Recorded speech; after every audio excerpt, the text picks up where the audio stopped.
Hello and welcome to another episode of Balls and Brew, the flagship sports podcast of the Morgan You Know Podcast Network. I am your host, Rod Morgan. This podcast, as well as every other podcast on our network, is produced by James Jamriska.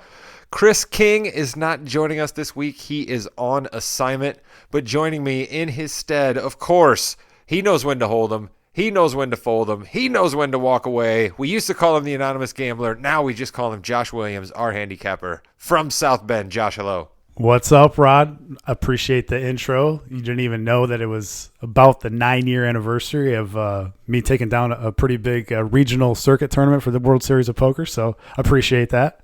I actually knew that we were in sort of that region, right? I knew that was more towards the beginning of the NFL season than it was towards the end. So I took a shot there, Williams, as a good podcast host, hoping that you might then bring that up to me, and you took the bait. So I appreciate that. Yeah, man, no problem. That was a fun time. Unlike last week. Yes, last week was we will dispatch of last week. We will dispatch of last week quickly, but I did want to tease that I have a gambling episode cooked up that is not about football that I think you're going to be incredibly interested in, that we will record at some later date, and it can be an evergreen podcast for us. But I ran into another buddy of mine that loves poker as much as you do, so now I'm totally intrigued. I got to have you and my buddy on, see if we got differing poker opinions. I'm going to drill you guys down deep on poker. We're going to do a poker show someday, Mr. Williams, so I thought we should mention that here since we just brought it up. Awesome. Yeah. The world needs to know more about poker, man. It's a fantastic game. I love anything strategy, and that'll be fun. All right, good. So that said, I wanted to get you in a good mood because I had to bring up here that you were 0-3 last week, bringing our record to 9-9, which is fine. You're still at Mount 500. We just don't want to drop below that. You also were 0-2 on the props last week. Good thing about that is you still only have to pick 2 props because my rule is you either have to go 2-0 or 0-2, and the first time that you don't, you then have to pick 3 props, which is why Chris has 3 props to pick. He is not here with us, but he sent his props in, so we will bring those up as we go along throughout the show. But we always like to start in the same place. What was our biggest takeaway from Week 6? Mr. Williams, you're the NFL handicapper here. What's your big takeaway from Week 6? Yeah, first off, the books got absolutely hammered last week. And usually that's probably a bad thing for me because I usually tend to side against Joe Public. Joe Public had an awesome week last week. The first 7 games of the slate in the morning, 7-0 to the favorites. The afternoon wasn't much different. So the books absolutely got creamed last week, and me and the books are hoping to bounce back next week or this week. So, but. Yeah, big takeaway for me is, can anybody tackle Derrick Henry? I mean, what he did on Monday Night Football was absolutely unbelievable.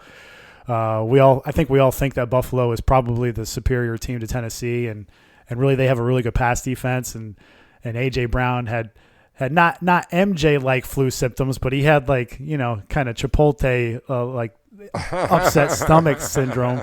And then Julio, of course, hamstring injury mid-game, he's out. So it's who do you got to stop? You just load the box, stop Derrick Henry. No, you can't do it. The guy rushes for 3 touchdowns. I think he ran 22 miles an hour on one of his touchdown runs. You can't touch him. The guy's a freak. And he's on pace to break Eric Dickerson's rushing record single season. And he's got an extra game to do it this year. And the guy never gets hurt. So it's it's unbelievable what he's doing. I think he catapulted into the MVP race, even though running backs don't usually have a shot to win it. But man, the dude is unbelievable. I think here's the only positive thing I'm going to say about Derrick Henry, because you're talking about a Tennessee Titan here who takes on the Indianapolis Colts 2 times a year. Derrick Henry always creams the Colts. But I'm willing to give the guy his due, because what I want to talk about is how just defense seems absolutely impossible across the entire league. And so here's this guy showing me right. But the props I will give him is the guy he just does it week in and week out. Like you said, he's always out there. He's always on the field. It's just, I hate me some Derrick Henry, but the guy's really, really good. You can't deny him. And the good news, though, for the Colts, if there is any, is that when they play him in a couple weeks, the Colts are number 1 DVOA versus the rush. So I mean, that really didn't matter against the Bills. The Bills had a pretty good defense, and he ran all over them. So we'll see. The guy's just having a ridiculous year. This usually happens later in the year when defenses are hurt more. There's a lot more injuries, and he just runs through everybody. This normally doesn't. He usually gets off to slow starts. So the fact that he's getting off to a big start here, and his yardage totals keep on going up year in and year out, the guy's amazing. There's no more superlatives that you can add for him. Yeah, you promised me that my Colts were going to be closer to the top of the division after the Titans lost to the Bills. So don't think that I wasn't cursing your name when that game was happening. But the main thing I want to take away, and I think I thought this to myself when I was watching that crazy Dallas New England game, is just like, how does one play defense? I mean, what are you supposed to do now with the way the rules are for the quarterback and the wide receivers, and just with the size of the offensive lines, and quarterbacks get rid of the ball in 2.5 seconds, and how fast these guys are? I mean, what are you supposed to do? Anytime somebody needed to get down the field to get a field goal or to get a touchdown, it just seemed like they were able to just constantly move the ball almost wherever they wanted to. I mean, it makes for a great product for us to watch, but I feel for any defensive coordinator or for anybody coming up who dreams of wanting to be a wide receiver, a running back, or a quarterback, and then they're told they have to be a linebacker or a D-end, man, because it doesn't seem like a great life in pro sports these days for defenders. Yeah, it's tough. And that's why when there is a really good defensive performance like last year in the Super Bowl, it's just amazing. And especially what Tampa did to Kansas City. I know even their offensive line was banged up, but still to shut down Mahomes like that was absolutely shocking, really.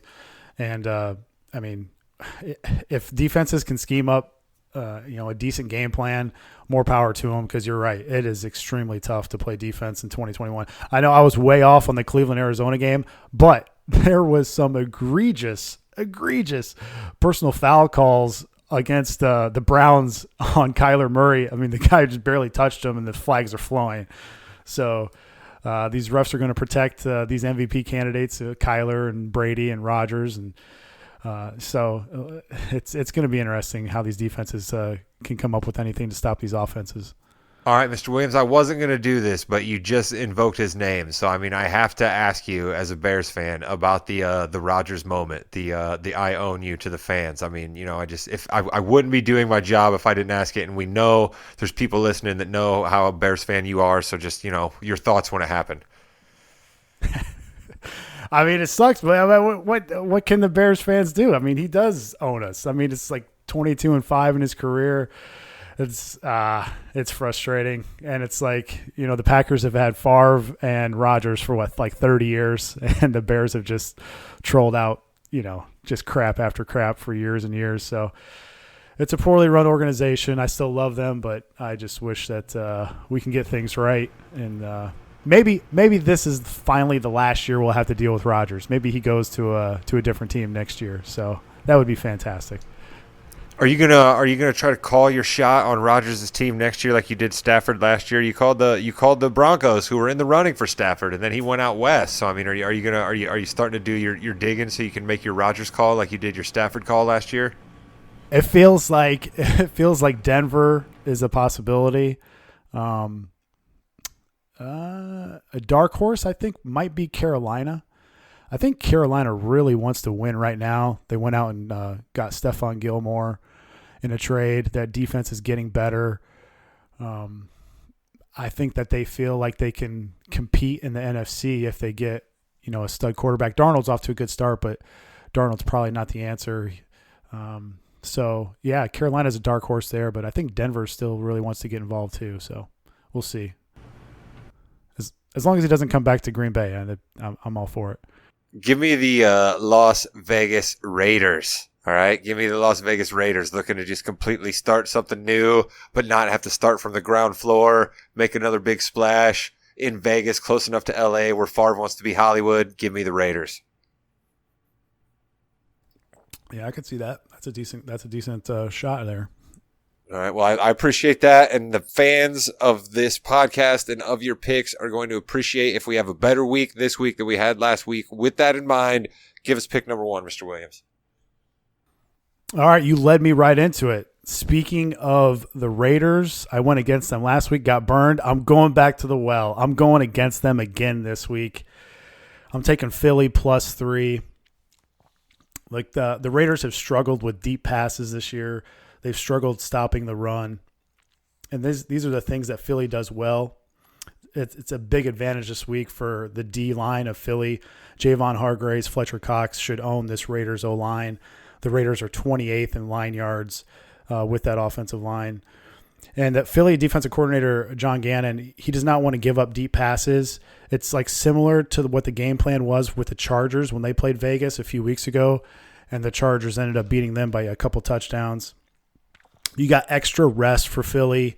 You got Lane Johnson coming back at right tackle. It's definitely plausible that last week was the Raiders all-in game. Now there is tape on how they want to go about their games. This is easily could be an emotional letdown spot here with an interim head coach. And the Raiders, we've seen this last year. The Raiders seem to play up and down to their opponents. Like they're a pretty roller coaster team. There's a lot of talk out of Philly that they want to get Miles Sanders more involved, and they should because Philly is number 1 in explosive rush rate this year. They just don't give him the ball. They haven't run that much. And the Raiders are 28th in defending explosive rush plays. So I normally, or when I first looked at this game, I didn't think anything of it. But then when I dug in deeper, there's a lot of trends pointing towards Philly right here. So I'll take Philly +3. I think this ties into one of Chris's props also. It certainly does. It's Chris has this prop for us. He sent in his 3 props from his assignment. He has Eagles over 3.5 points in the first quarter versus Las Vegas. You can get that at +115 at DraftKings. So there you go. That's Chris's prop. He figures the Eagles score at least more than a field goal in the first quarter. Man, that seems like a low bar to cross. But the way Chris's luck has gone, perhaps he won't even win that one. The burn on Chris when he's not here. I love it. Oh, he would expect nothing less from me. And also, I just want to say the burn on Chris, the burn on you. I tried last week. I tried to talk you out of betting against the Raiders. I said the dead coach bounce, which is a terrible, horrible thing to say, but that's just the name that it has. And I was dead right, my friend. So I guess you should just listen to me more, I guess, is what I'm trying to say here, Williams. You were, man. And I didn't think the Broncos were going to blitz as much as they did because when you blitz Derek Carr, he's actually really good. And he found a bunch of deep passes against that Broncos secondary who have not been playing well this year. I thought they were going to play a lot better, but they have not been playing well. But the thing that Philly does, Philly blitzes at the 3rd lowest rate in the league. And so they play kind of like that same defense that the Chargers play. I think this is a good matchup for Philly, +3. All right, last thing I'll mention on this game, Fanny Pack Fangio, as I believe Cousin Sal dubbed him at one time. Do we think he lasts the year? If Denver keeps playing as bad as they has the last 3 weeks, is he maybe going to beat your guy Nagy as the first coach fired? Gosh, I don't know. I mean, I really like him as a defensive coordinator. He's definitely not good as a head coach. He's had some terrible game management calls. We'll see. That one's tough. I still think Denver has the talent, especially in the secondary, to get things going. They've had a ton of injuries. We'll see. Denver's a weird team so far this year. They've definitely sold. I thought they were going to be better than what they were. So there's still time left. There's still time. They get Jerry Jeudy back next year. Denver's sort of catnip for you. That's true. Denver's sort of catnip for you, right? I mean, nothing beats the Shanahan 49ers. That is the shining light of your football handicapping. But Denver's one of those teams too that you always do tend to overinflate. I've noticed that. So, but I'm glad that I sort of stumped you with that there. You kind of like that Fanny Pack Fangio might beat out Nagy as actually the first coach fired this year. I don't think he should. I think Nagy should, but I think it's definitely possible. Yeah, no, definitely. I agree with you too. Nagy probably shouldn't even lasted the last couple of weeks, but I mean, here we are. Yeah. You know what I mean? So let's move on to your pick number 2. All right, so I'm going here with the Kansas City team total over 31. They're playing the Titans. Titans could very well be. I mean, they just came off an emotional, remarkable back and forth win What I want to on say about the Monday Titans night. real quick is what the Titans did on Monday night is basically what they've done for almost 3 years now. Just win games nobody thinks they have any business winning, right? And just sticking around and making it to an AFC championship game. And just like whenever we count the Titans out for somehow Vrabel and his boys get it down. I know, man, and that's you're right, and it's somewhat fluky, but you're right, man. They can't be counted out. But check this stat out. When Tannehill has been a dog at home in his career, those games are 10-0-1 to the over. So this is why I kind of like Kansas City team total over 31. They've had a couple defensive injuries, and their defense was already lacking. Fulton, their best cover corner, he's out. Farley, their number one cornerback from the draft, he's out. And KC hung 31 points last week at Washington, and they had turnovers at the Washington 9, 38, and 20. And there's just stupid turnover, like fumbles on end arounds. There's some batted balls. And like 41% of the Chiefs' drives have resulted in touchdowns, but 23% have ended in turnovers, which Wow. I know. Wow. That number is bound to regress. With Mahomes there. I feel like this is a classic. Don't overthink it. Mahomes versus this banged up secondary on short rest. The Chiefs have faced a top 5 defensive schedule. Nobody has really talked about that yet. They faced a top 5 defensive schedule to date, and now they get this Titans D. So, I actually also, if you want to go alternate team total line over, you can find over 35.5 on MGM. You get plus 175 on that. I think the Chiefs could put up 40 on this defense. I think if you talk about if you said to somebody before the year started, right, before we saw Kansas City have these couple of trip ups, and I love that you gave the stat about top 5 defenses, because all this talk about is Mahomes more back to earth is just ridiculous, right? Anybody that's doing a hot take Mahomes thing on Sports Talk Radio should just stop it and calm down. But oh man, I love it. If you just said anytime you take Kansas City over 31 and you're getting positive money on it, I'd have taken it. So I think it's a great bet. Yeah, and the Titans, you got to remember this too. The Titans played 73 snaps last week, and they're coming off short rest. That was a late Monday night game, and they're 28th in defensive efficiency. Now you got your 2 top corners out. I mean, they can't stop Kansas City. I mean, I wouldn't be surprised if Kansas City scores on every drive here. So I would agree with you. Let's do it. Yeah. We need somebody to beat Kansas City, man. Or Tennessee, excuse me. We need somebody to beat Tennessee, get them down off their high horse. Even though I still think the Colts stink. Don't think I've turned around on that, but let's get Colts can still get there. Well, I knew it. I knew you were going to say that. That's why I set you up for it. Let's get your pick number 3, and I think that involves one of Chris's other props, because one of Chris's props I just am going to have to absolutely address. This is a ridiculous prop that he has here. Yeah, man, I hate to do this, and I normally don't lay this amount of points, but this is just a terrible matchup for my Chicago Bears. I'm taking Tampa Bay minus 12. The Bears are 0. Yeah, the Bears are. That has to hurt your heart a little bit to make that pick. I'm sorry to interrupt your flow there, but that has to hurt your heart a little bit to make that pick. It does, but this is just not a good matchup for the Bears here. They're 0-6 against the spread as a dog of 6+ points since the start of 2019. And don't forget, this is a revenge 4th down game for Brady. This was the game last year where Brady thought it was 4th down and it wasn't. And as a double-digit favorite, Brady is 23-7 against the spread since the start of 2015. Yeah, he just does not let up. And since Fields took over, the Bears are calling a run play on first downs in the first 3 quarters 67% of the time. Ooh, man, that's your boy Bill Lazor doing that too. You like him a lot. Well, they wanted to protect Fields. And so I get kind of why they're doing that. Lazor has implemented more heavy sets, so at least that's good. But Rod, you cannot run against this Bucs defense. No, definitely not. They're number 1 on defense. Did you see that clip of Vita Vea? That dude can't even get his shoulder pads off, man. You're not running on that guy. No, he's taking on 2 blockers. He's stuffing it. Yeah, the Bucs are number 1 on defense efficiency versus the run on first downs too. So if the Bears line up and go heavy here, like double tight end sets, they actually have a chance to like stay in this game. That's what I worry, right? Are the Bears going to take the air out of the football a little bit, where it's just going to be hard for Tampa Bay then to get up, because you're going to have a touchdown and 2 field goals to beat that 12, or at least 2 touchdowns. You know what I mean? Right. And the Bucs struggle versus 2 tight end sets. But here's the thing here. Tampa Bay D-line only allows 2.3 seconds before they get a hit on you. That's second best in the league. And you're coming off long rest for Brady. On the other side, the Bears are only getting pressure on 31% of opposing dropbacks. That defense has been better than you thought, though. You've got to admit that. Yes, the defense is better than I thought. But Tampa is only giving up pressure at the second lowest rate in the league.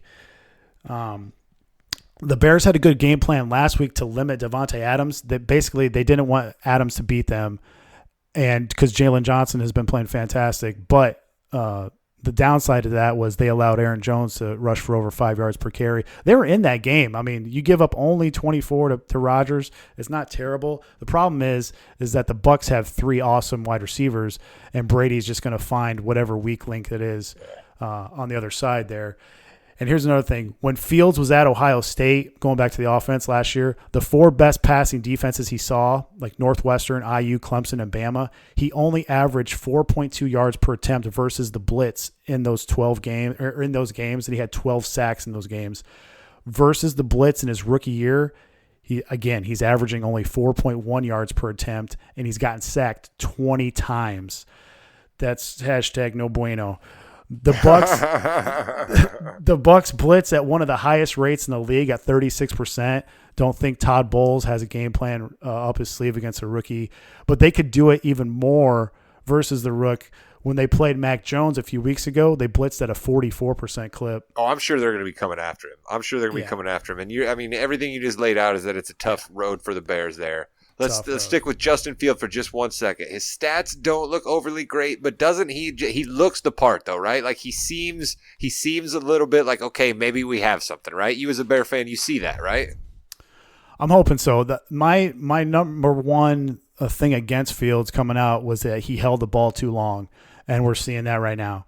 And he wasn't good against the blitz. He's kind of a one-read guy, takes a little bit too long to progress with his reads. Hopefully that gets better, and I'm willing to wait as long as it takes because he is a gamer, man. We've seen him in Clemson take some shots to those ribs. He came back. He's also one of the weirdest things. He's also recovered 2 of his fumbles this year that I thought he had no chance at recovering, and it was just because he gave an effort to recover those fumbles.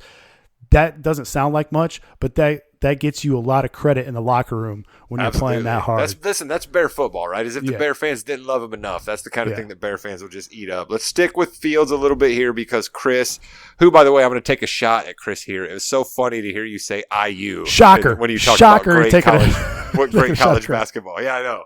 When you talk about great college football defenses, you said the IU football team. It still just sounds like something that shouldn't be. But I know they were good that one year because they certainly haven't been good this year. But Chris's second of his 3 props is Justin Fields under 218.5 passing yards versus Tampa. That's minus 110. So clearly, DraftKings thinks that's definitely where it's going to be. But I'm still surprised if they're going to give you minus 110 on it that they set it at 218. I think that number could be lower, and I still might take under.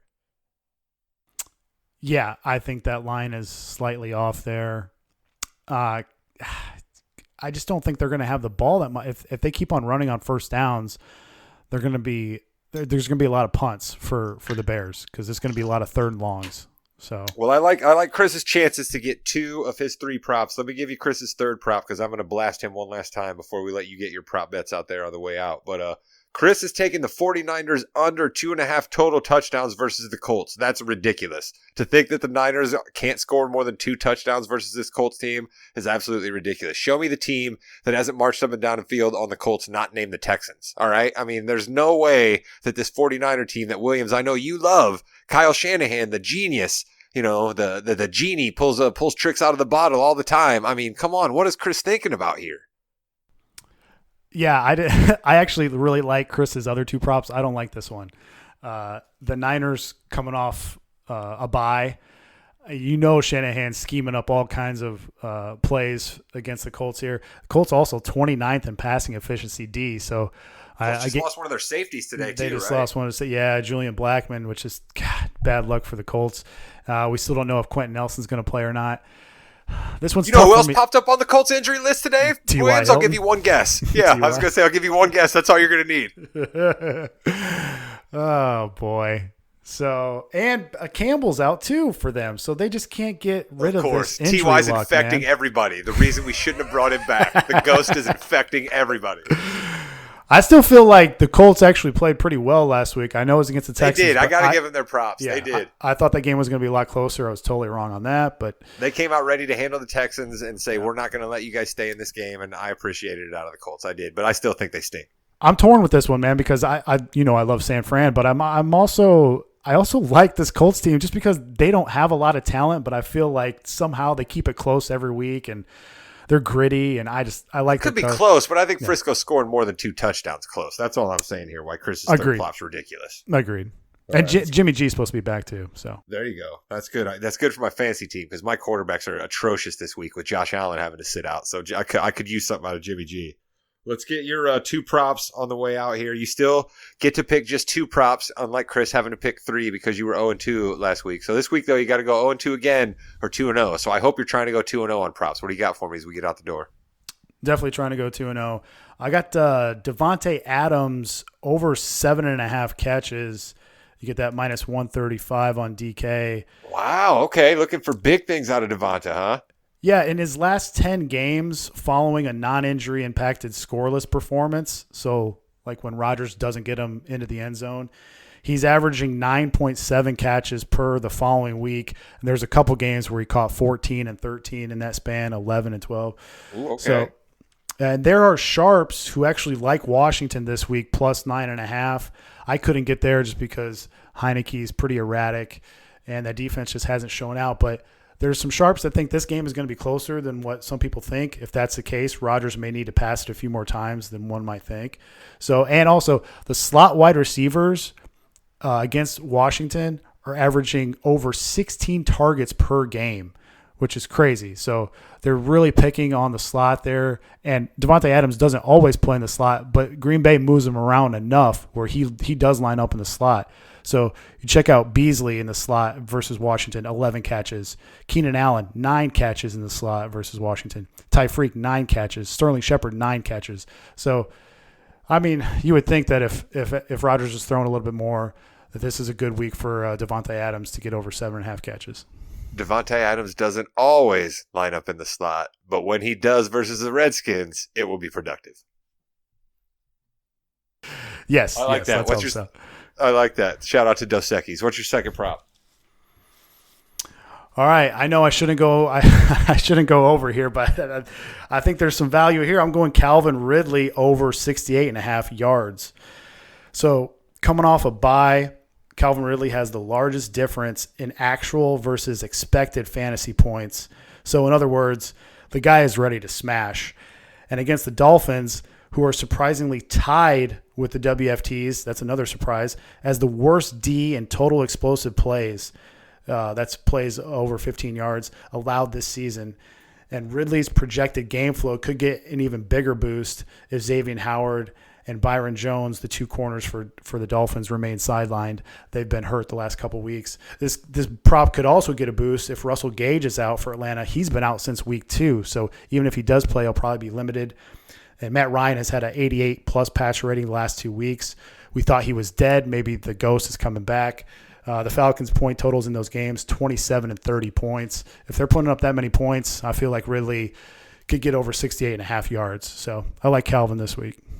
Yeah, listen, you know who else hopes Calvin Ridley has a big week this week? Me, because he's my number 1 fantasy receiver. And with some of my other guys being out, I really could use a plus performance. Yes, thank you, Mr. Williams. And thank you, as always, for all of your work this week on week 7. We are all going to do our, we'll all make like a Serrano in Major League, and we'll do whatever little voodoo ceremonies we have to try to help change up the mojo and get you back over 500 when we talk next week for week 8. Actually, we won't talk. I will be in Gatlinburg, Tennessee next week. So Mr. Jim Riska will be leading you through the picks next week, Mr. Williams. So hopefully you have a good record, because if you don't have a good record next week, by the time I do come back in week 9, we're really going to have some words. Let's go. Home of the Smokies. Watch out for those Bears. That's right. I'm going to go get me some White Lightning Tennessee moonshine. This is week 7. This is the Morgan Podcast Network. Chris is normally here to say goodbye, Internet. So Mr. Williams, I guess you're going to have to say it. Goodbye, Internet.